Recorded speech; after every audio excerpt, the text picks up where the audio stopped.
राष्ट्रीय महामार्ग असलेल्या विष्णुपुरी येथील पुलाला पडले विकासाचे भगदाड. नमस्कार, आपण पाहत आहात लोकलढा न्यूज. कंत्राटदार व अभियंत्याकडून झालेल्या कामाच्या गुणवत्तेसह निरीक्षणावर उभे केले प्रश्नचिन्ह. कामाच्या निकृष्ट दर्जामुळे विष्णुपुरी पुलाचा भाग ढासळला.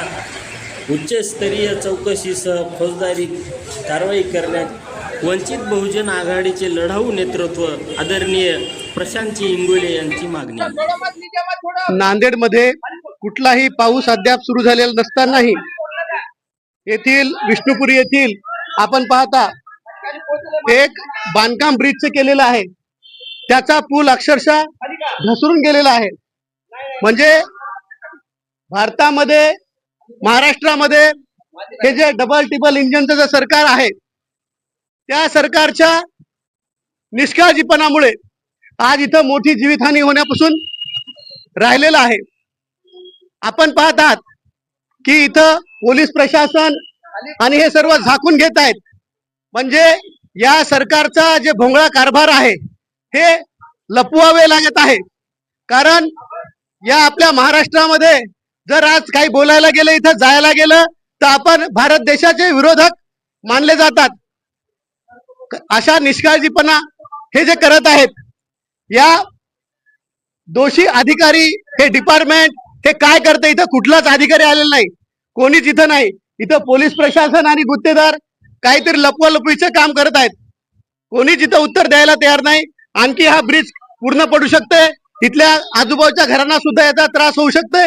याकडे कोणीच लक्ष देत नाही. इथं प्रशासन गंभीर नाही. इथले एक्झिक्युटिव्ह इंजिनियर इथं काय करतात, समोरच इंजिनिअरिंग कॉलेजचं महाविद्यालय, या महाविद्यालयासमोर इथं इंजिनिअरिंगचे विद्यार्थी शिकतात.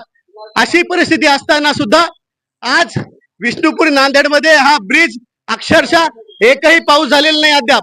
पावसाळा जेव्हा सुरू होईल आणि जोरात पाऊस पडेल त्यावेळेस असे ब्रिज किती, नितीन गडकरीचे या सार्वजनिक बांधकामाचे किती ब्रिज पडतात काही म्हणता येत नाही, सांगता येत नाही.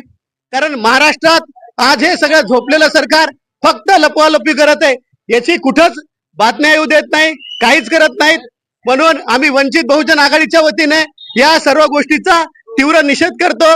श्रद्धेय नेते बाळासाहेब आंबेडकरांनी आता ट्विट केलेलं आहे की असं बोगस सरकार या महाराष्ट्रात काम करत आहेत. या बोगसगिरीचा वंचित बहुजन आघाडी तीव्र शब्दात निषेध करत आहे. याच्यामध्ये दोषीवर तात्काळ कारवाई झाली पाहिजे, ही आमची मागणी राहील. सर, आपण आपली पुढची आंदोलनात्मक भूमिका काय? अजून लोकांच्या जीवाला धोका निर्माण, अजून इंजिनियरनी इथं इंजिनिअरिंग कॉलेजचे लोक त्यांनी स्टेटमेंट दिलं पाहिजे. पीआय काय टेक्निकल आहेत का? त्यांना काय कळणार आहे? दगड, माती, वीट, सिमेंट, गिट्टी याच्यात पीआयला काय कळणार आहे? टेक्निकल लोकांनी यात पुढे येऊन एक्झिक्युटिव्ह इंजिनियरला दिली पाहिजे माहिती. जनतेला कळलं पाहिजे काय झालंय, कशामुळे झालंय ते. अहो, आणखी खूप ट्रॅफिकचा तर प्रश्न आहेच, पण आणखी जीवितास या लोकांच्या इथं आजूबाजूला राहणाऱ्या लोकांना जीवितास धोका आहे. त्याबद्दल प्रशासनानं कठोर पावलं उचलली पाहिजेत, ही आमची मागणी कलेक्टरकडे राहणार आहे. आपल्या माध्यमातून जर जिल्हाधिकारी महोदय बघत असतील तर त्यांनी गांभीर्याने इथं विद्यार्थी शिकतात, शिकणारे विद्यार्थी आहेत, यांच्या जीविताला अजून धोका आहे.